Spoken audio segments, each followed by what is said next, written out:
ఓ తల్లి ఎల్లమ్మ నన్ను మన్నించమ్మ, నీ ఉగ్ర రూపాన్ని తట్టుకోలేనమ్మ. ఓ తల్లి ఎల్లమ్మ నన్ను మన్నించమ్మ, తెలిసి తెలియక తప్పులెన్నో చేసిననమ్మ. ఓ తల్లి ఎల్లమ్మ నన్ను మన్నించమ్మ, నీ పిల్లలం మేము సల్లంగా చూడమ్మ. ఓ తల్లి ఎల్లమ్మ నా తల్లి ఎల్లమ్మ.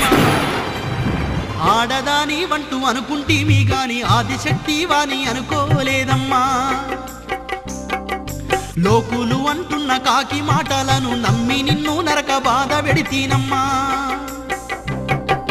నా తప్పులన్నీ కడుపులోన దాసి కరుణించి నన్ను కాపాడవమ్మా. ఓ తల్లి ఎల్లమ్మ శాంతించవమ్మ, నీ ఉగ్ర రూపాన్ని తట్టుకోలేనమ్మ. ఓ తల్లి ఎల్లమ్మ నన్ను మన్నించమ్మా. లే బిడ్డా లే, బాధపడకు. నీకు24 ఏళ్ళొచ్చేంత వరకు తన జాడను చెప్పొద్దని మీ తండ్రిగారే నన్ను ఆజ్ఞాపించిండు. అప్పుడే నీకు నిజం చెప్తే మాకు జరిగిన అన్యాయాలకు నువ్వెక్కడ